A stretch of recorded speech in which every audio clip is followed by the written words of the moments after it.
the research building is one of the main settings for this film.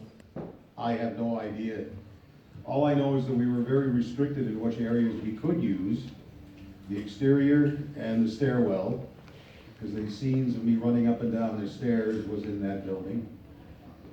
But how they convinced them to let us use it, I have no idea. That's locations, different department, and those people are adept at talking people out of their domiciles, businesses. They can sweet talk somebody out of their home. There's a lot of the sign at the Ontario Science Center too. Yeah. Actually, that might be where I had to run the stairs. Yeah. The Science Center, yeah. All I remember mostly is the toxic GE building, where all the lab scenes were shot, and every other door had skull and crossbones and toxic PCBs written on it, right next to the lunch table. So, well. But, you know, being a child of the 50s, our motto was better living through chemistry. So I guess that all is why we're so well preserved. Actually, I was wondering if I could talk a bit about the set design and kind of some of the sets that were set up and stuff like that, as from the direction side, of course. Sure. Yes. Roderick Main was the fellow who was the main set designer on it, and he built the Big Brain Lab. And this was where they put all the sets and where the art department stayed for 8 weeks was in this toxic GD building. We had the one heated area in the whole place. Set-wise, Roderick, the coolest thing Roderick built is he had a bunch of playing cards and straws. And if anyone's seen the movie, at the very beginning of the movie, there's this room that collapses in upon itself. Well, he designed that originally, planned it out with a bunch of straws, paper clips, and playing cards. And we were all behind the walls pushing in on it, and that's how it all closed in like that. There was the Big Brain Lab, where the puppets were under. There was a big brain puppet that was half buried underwater. That was in the GE building as well. But most of it was locations around Toronto, different high schools, the Science Center, a burger place that I can't remember what burger place it was. But yeah, and the meat locker, all the hallways, all the different sets were in the GE building. We just used whatever we could and repainted it to make it look a little bit newer. Because it was actually a really beat up building when you went in. Having spent some time in Meadowvale High School in the early 90s myself, I'm wondering if you guys actually did much work to that, or was it pretty much just shoot exactly the way that it was? Because it didn't look much different when I was there. Yeah, there was a very limited budget of $1.98. Yeah. So most of the areas that were just left completely as they were. There was some attempt to readjust some things. I believe on that one we changed. We put a new sign up, a larger sign up temporarily, so it would read very well. But yeah, that was one of the locations that kind of just existed as it was. So you touched briefly about that opening attack sequence in the bedroom, which is really awesome. You guys talk about like how many people were involved in creating that and actually making that happen behind the scenes and stuff. Yeah. It would have been the entire art department behind the walls, which was probably about 10 people, including the carpenters. There was somebody, I can't remember who it was, that crashed the little rubber gloves through the TV set. That was another person. That actually took, to shoot that took about half a day, maybe 3/4 of a day to do it, because that was probably the most involved one that setup that we had. Sure. George, I wonder if you could talk about working with David Gale, because you spent most of your time with him in his scenes, and obviously he was coming off of Reanimator a couple of years earlier. Well, it was a real treat to work with him because I knew Reanimator, and it was an honor to work with David Gale. Being a young Canadian actor at the time, I was a bit starstruck. But he was a very kind guy. He was very hardworking. As all of us did, he endured all the things that we had to on that film. I remember the day that he had to go, when his head was poking through the floor, And all that was visible was his face. And all I could think of was, well, I'm glad that's not me. But other things were waiting for me in the wings. Being eaten by the brain was one of the high points. I remember the brain moved because there were crew guys inside who were walking it in. And it reminded me of the Frank Zappa tune off of his album Live at the Roxy and Elsewhere, where he describes a horror film where you could see the monster coming in and several 2x4s were visible on the bottom of the monster, and you could see the crew's feet. And there is an instant in the film where you can see the 2x4s visible underneath the brain and the crew's feet as it's coming toward me to eat me. And they were waiting inside the brain with this large 5-gallon bucket of blood. So as the brain's jaws came down on my head, they dumped this entire bucket of blood all over me. And 3 months later, I was using a Q-tip. And I'd forgotten all about the brain. I completely, and I looked at it, blood. Oh my God, I'm bleeding. And it took me several minutes to realize, no, that's residual blood from where you got 5 gallons dumped into your ear. You're not having flashbacks seeing this again, are you? I did. There's not as much left of it as I thought. No. I should also point out, it does clearly look like you're actually helping the brain eat you at some point. Yes, it was. Mind control. Yeah. Well, quite frankly, I never thought that this many years later I would be sitting in front of a panel discussing the making of the brain. But thank you. Really. We had no idea that this would actually be a lasting impression that we would be making. Some people in the cast were quite irreverent during the filming. Tom Bresnan, I shall mention no names. But he used to constantly take the piss out of poor Ed. And he was relentless. And I had to, Tom, come on, give the guy a break. He would do things like at lunch, because Ed also directed Starship Invasions, another Canadian classic. And I swear, paper plates were the flying saucers. So Tom would get up on a table during lunch with a paper plate, and he'd fling it. He goes, "Hey, what's this remind you of?" And Ed's, I hate to say this, but I was going to make T-shirts up because we fell so far behind, because so many things were very difficult to film that every day got longer and longer and longer. And eventually, all you heard on set was, "Fuck it, print it." I remember somebody was going to do the T-shirts. I was going to do the T-shirts. And I thought, no, that's overstepping the thing. And the last day of shooting was 36 hours long. Because as soon as they pulled the plug, it would go into another day and they would forfeit their completion bond. So we had to keep shooting to stay in the same day. And there were people passed out on the floor in the GE building. On the floor. So you're actually ingesting whatever toxins have seeped into the cement. Trying to get a couple hours of sleep. And then they come and get you. Departments would sleep, right? Departments would sleep. Yeah. Actors would sleep. And then they come and get you. Okay, you're up. You got to shoot your stuff. And you'd wake up from a deep sleep, and you'd have to go and do a scene, and then you can go back to sleep again for a little while, and it never ever ended. It just kept going and going and going. And then there was a rat party at the end. It's always good for me because every time like somebody complains about a long day on set, and they, "Oh yeah, we once worked 18 hours. Oh, we once worked 24 hours." I just hold my beer. It was like 7 a.m. Friday till 2 in the afternoon on Sunday. Yeah. Straight through. Non-stop. And you know, the thing about it is, the only person who never got to sleep, who never got a rest, was Ed. So hats off to him. You know, despite all the difficulties that we had and everything else, the guy was a trooper. And he did put together a lasting film. You know, here we are, it's proof.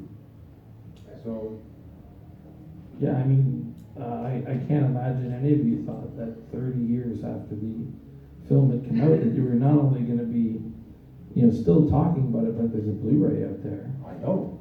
And it's a Canadian film. Yeah. 30 years later, they remember it. I don't even know if there was a DVD. I No, think it was just the no, VHS. Just the VHS. No, there wasn't. Was there? Oh, was there? Okay. I can't remember ever seeing one, but Yeah, I it didn't sell the copy. I think I bought it. I think my mom bought one. Oh, there you go. That's what it is. I didn't even tell my mom about it. Paul, I was wondering if you could talk a little bit about the score, and obviously, by the time the Brain had come up, you'd already done a lot of classic Canadian films. I don't know how classic they were. Really, Prom Night, I mean, My Bloody Valentine. My Bloody Valentine, yeah, that's But funny. this was one that I really didn't want to do. Okay, Okay, Cram Writer, and for those of you who know Tom and Tony, God rest his soul, he was a character. He was, he's just to talk to him and try and do business with him was a real chore, because he played all the cards, and if you said, no, I can't do this, I'm walking out the door, he'd pretend to faint, call the ambulance. So he's a character. He was an actor by trade, but he played the game. So I said, no, you know what? I felt obligated to help him because he was behind the 8 ball. He had a film that was shot and had to be delivered, I think, within like a week and a half. It was something ridiculous. He was teamed up with a guy named Don Haig, who actually was the executive producer. And they did this tax shelter flip deal. I don't know what the deal was, but if they didn't deliver a negative that was in focus and completed by a certain date, they were going to be in breach of some kind of a tax law or I don't know. I didn't get involved with that, but all I knew is he didn't have any time. So I think I told the story earlier. The boys were gonna come bust his legs. Yeah, or he got all kinds of crap. Tony was not into that. He wanted to just get on to the next one. So he said, so I told the story earlier. I said, you know, Tony, you're leaving me like a week to do a score for a movie. I can't do that. I need more time than that. And I said, and I want it to be good. He said, it doesn't have to be good. It has to be Friday.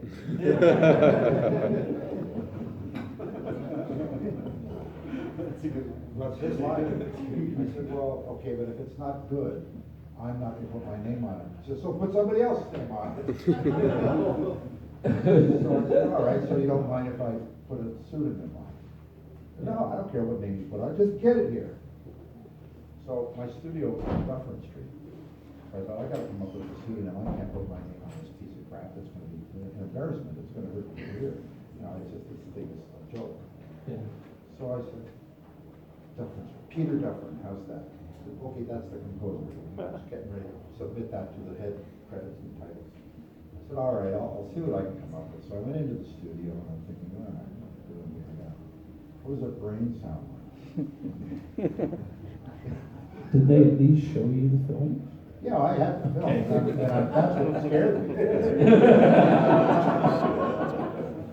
What the hell do I do with this thing? It's horrible. It's absolutely horrible. So I said, well, I already committed to it. And, you know, you didn't have any money. I said, I'll take the money and I'll put something together that I can come up with.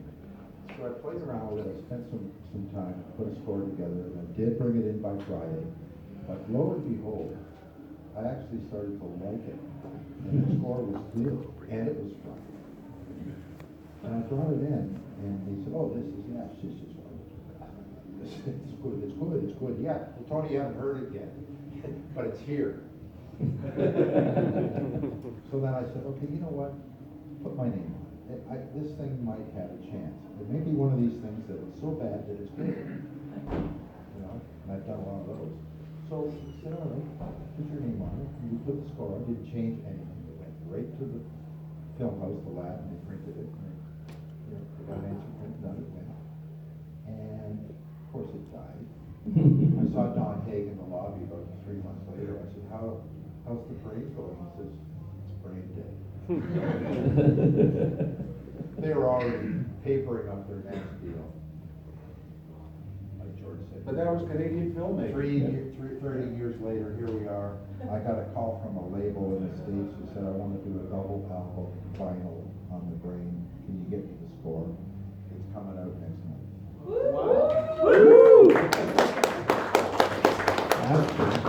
Who knew? I was shooting a film in mind, it was the last chapter, the one about the bikers. Oh, yeah, yeah. And I'm walking down the street in Montreal, and there's this guy, he comes running up to me and goes, "Hey, you were in The Brain." And I went, 35 years or 40 years of acting, and that's what you do.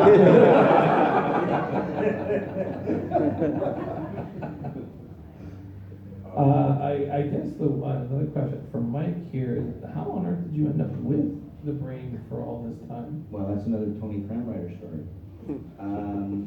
At the end of that big, huge, long day we're talking about, I wanted a piece of stuff. It basically, when The Brain blew up, it blew up into much different pieces.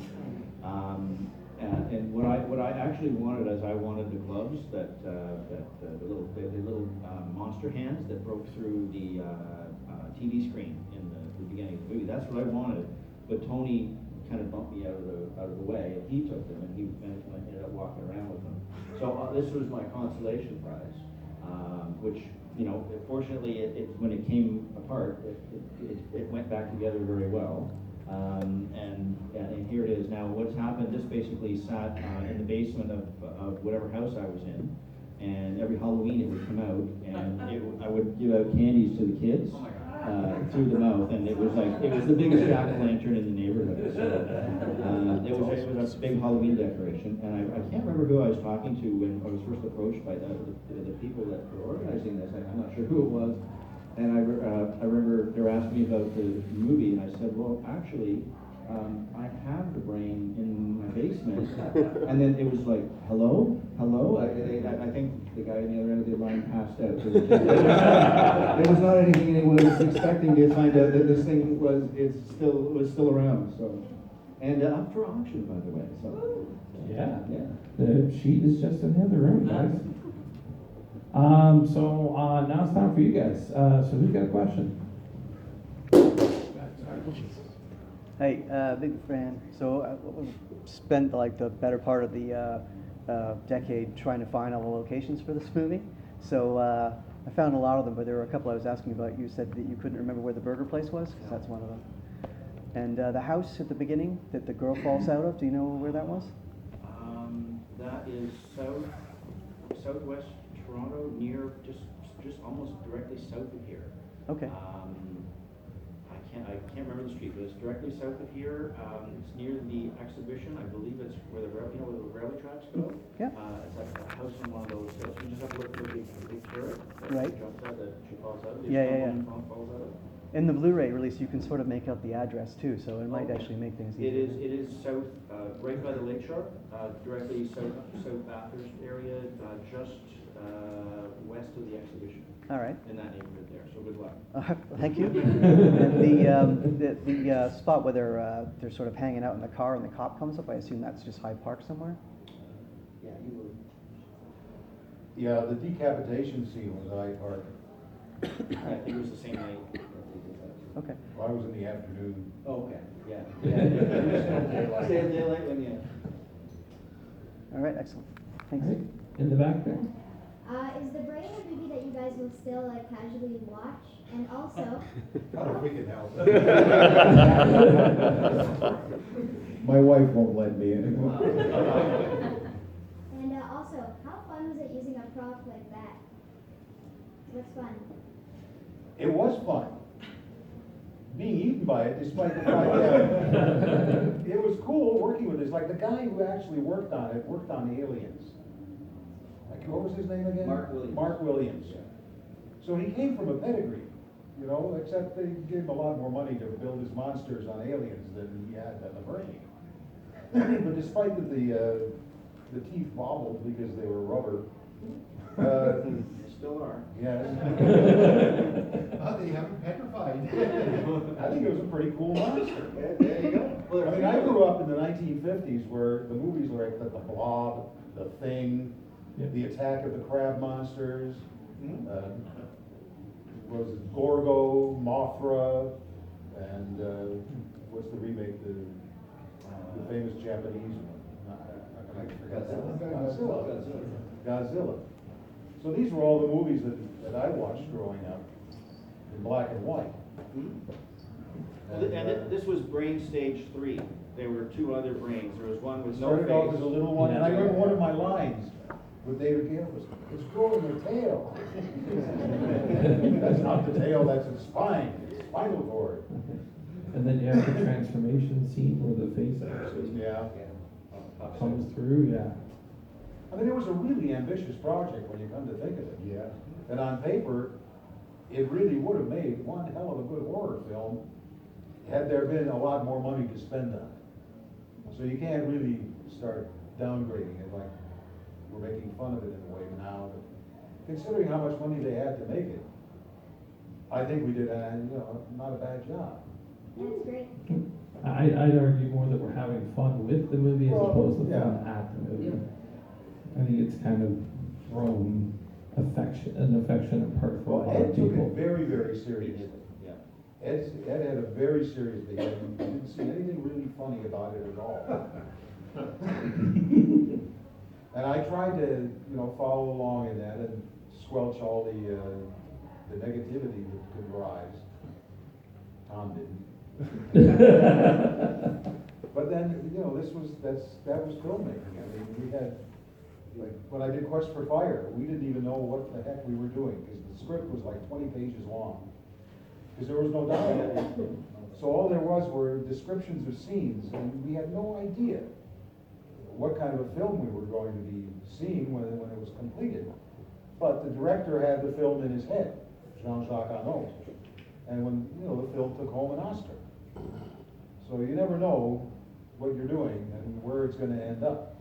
All I know is the art department had an absolute blast doing this, right? Working with the other brains, mixing up brain goo in November. Lots of slime. Lots of slime, add more slime, buckets of blood. It was just, it was like summer camp.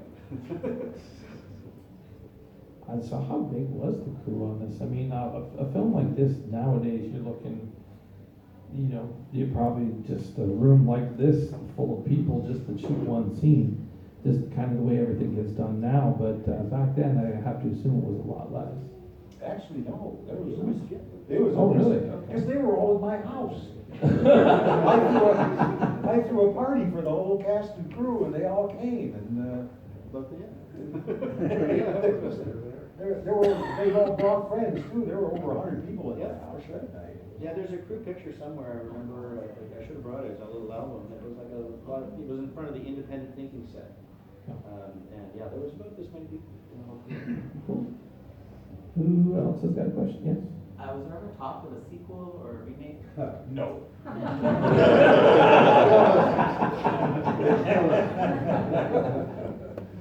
Yeah, I think Quick that's, answer. I think that's a pretty hard no. No. In the back. I was just wondering what it was like working with that because he's done a handful of Amy genre films. Just what it was like working with him.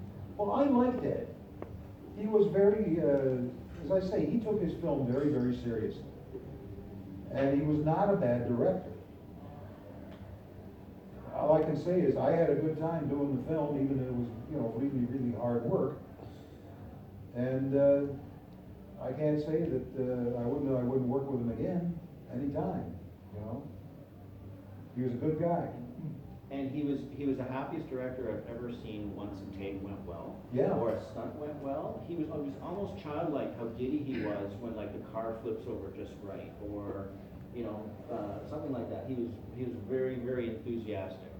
So that's The what crew had less loyalty and reverence on the set. There was a practice called pegging, which caused a lot of delay and retakes. The crew would put a peg. Clothespins were used to hold gels in front of lights to give different light colors. And they would attach it to your costume. And if it showed up on set, you had to do the take again. So a lot of time was wasted because they thought it was cute to put a peg on somebody's ass as they were walking by and, see if it shows up on film. Well, during that scene where I was running the goddamn stairs, somebody pegged me. And it showed up on camera. And I had to do it once more. Now, I'm not real fond of running, let alone stairs, even back then in my youth. So I think that the crew took it less seriously than the actors did. But I'd work with Ed Hunt again in a heartbeat. He was very committed, and he did a good job considering what he was given. Next question. I have a question for George. You've done a lot of work in television, movies, and voice acting. How does your preparation differ depending upon the medium that you're working with? I dive in. I once had to do my own stunt of falling down a set of stairs because the stunt coordinator came up to me and said, "We haven't got anybody to double it." So I said, "Well, what do I do?" He said, "Take the first step and hope for the best."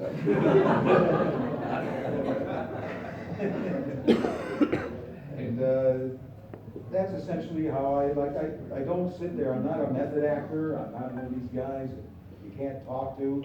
When I used to do theater, we'd be having a bridge game backstage. And you would have one ear listening for your cue, and the rest of your concentration was on your cards. And you'd hear the cue that you knew how long it would take you to get on stage, and then you would instantly turn into the character you were supposed to be, while thinking of your next play. As soon as you got off that stage, okay, I'm going to play that ace. Yeah. So you have to be in control. And like my approach to acting is you read the script, and the words are what you have to play. They're going to tell you how you're supposed to feel. And if you do the action and say the words, the emotion will come out of you. But if you sit there and look for the emotion deep in your soul and go, let me think about what it was like when my dog died, and okay, that's the emotion I want, and prepare yourself and do all this method stuff, that's not for me. I once worked with a director who was really a method guy, and I printed up this t-shirt that said, "Method Man, master of the super objective, enemy of the articulate."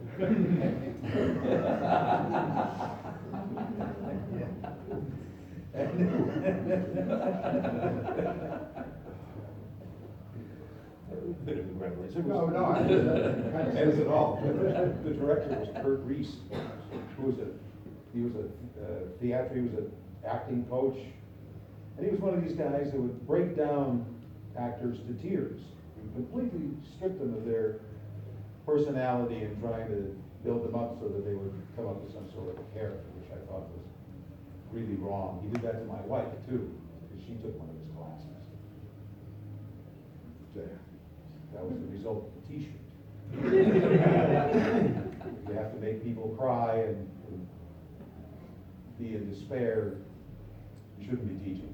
You can buy one downstairs. I think the lesson here is you don't piss off George, or else you're getting out of You t-shirt. get a t-shirt. Don't piss off George anyway. Anybody else have a question?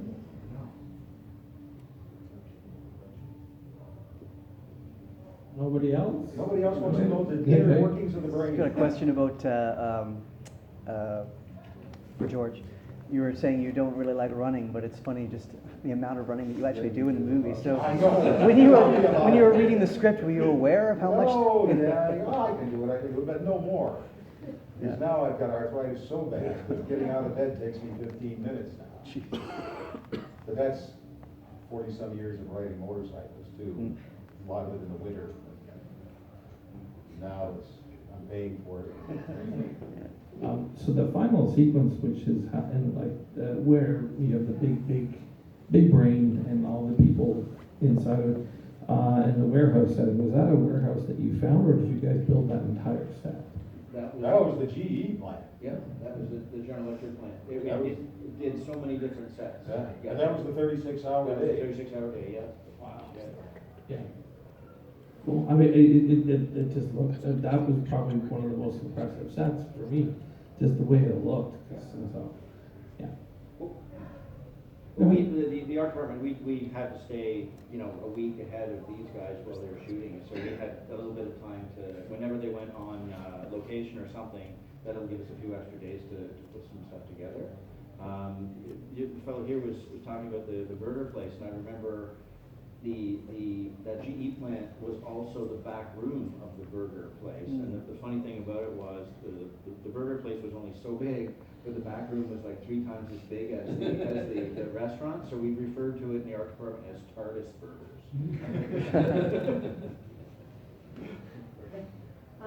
My question is kind of for all of you. Out of all the projects you've done, what have been your favorites? I went from doing the brain. I did a couple other small, I called wrestling movies, because we usually had a wrestler in it. I've done, like, I'm a TV commercial guy. I've done, hundreds of TV commercials. Probably my favorite one that I did is I got to recreate the Frankenstein lab from 1931. It was for a Kellogg's waffle commercial. It was like 60 feet wide, 16 feet high. And we probably had a bigger budget on that set than the brain. That was probably my favorite. 30 seconds. Yes, yeah, exactly. That was probably my personal favorite one that I. Mine would have been Murder by Decree, the Bob Zucker film, Christopher Plummer, James Mason. George? My favorite film is A Christmas Horror Story. Yes. And,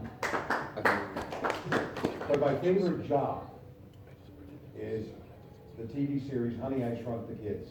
Because I had more fun on that show every single day. There was no pain, nothing. It was just fun from beginning to end. Working with Peter Scolari and that whole crowd, it was just golden. And again, in that one, I had to stand in front of an air cannon almost every show, getting splattered with slime, spaghetti, you name it. Whatever he invented blew up on me. I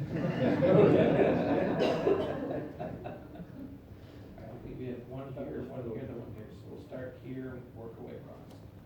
Just wondering, how long was photography of the brain? How long was the shoot? About 3.5 weeks. Might be more. I think it was like November to the first week of January. So, if I recall correctly. Well, I might have been in prep then. I think you were in prep. Yeah, It was a yeah. very short shooting. It was about 3.5 or 4 weeks of actual principal photography. You got a question? What was it like to be in the room with the big brain? Oh, it was pretty surreal. Next question. Yeah, it sums it up. What was your reaction when you found out Scream Factory was releasing The Brain? Shock and awe. Yeah.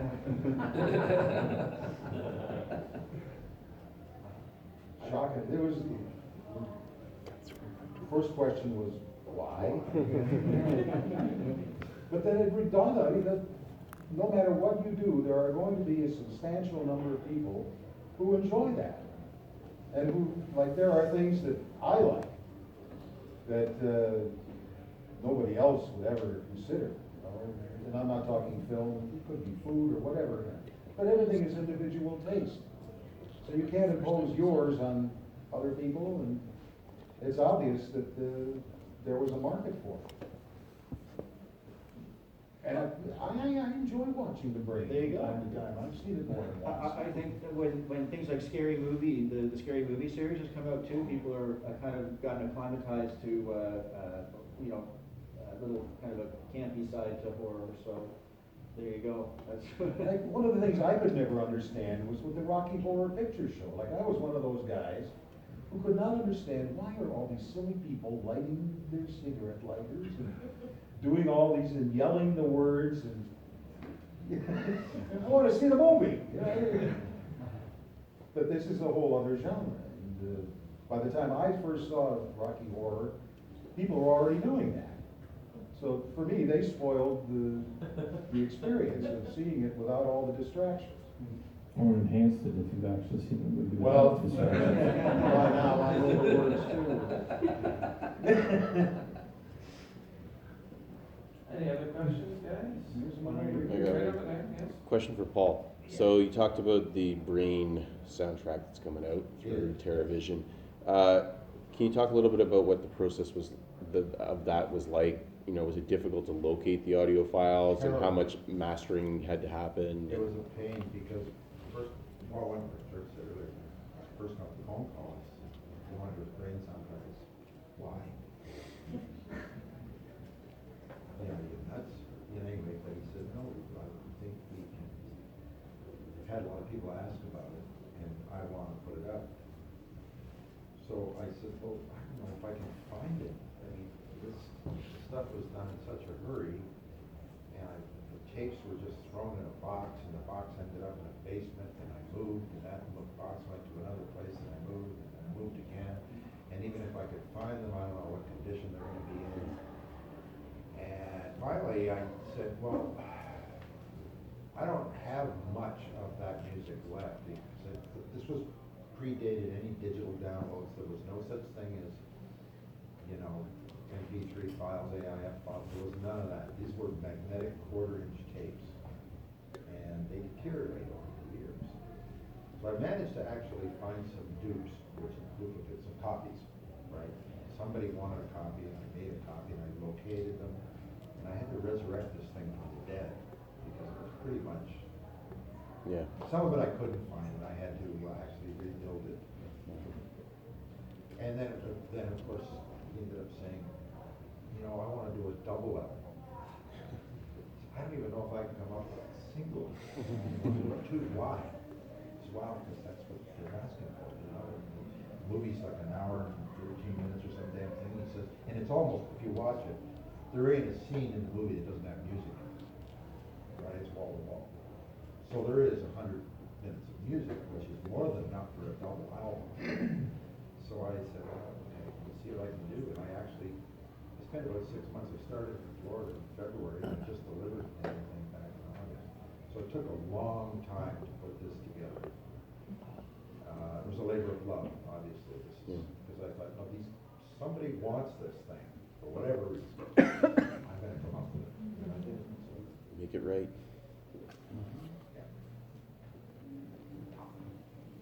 that's it. Nope, one more. Question for Mike. When you were using the Brain as Halloween time, Okay. giving up, did anybody make it? Did anyone recognize that? No, nobody recognized it. It was like every year, oh, you got the big jack-o'-lantern out again. Yeah. But no, it was like I said, it was just it was on the wall in the basement and ready to come out like a Halloween decoration. Did anybody try to climb through it? Nobody climbed through it because I was there handing the candies out to it, right? Some kids didn't want to come up to it.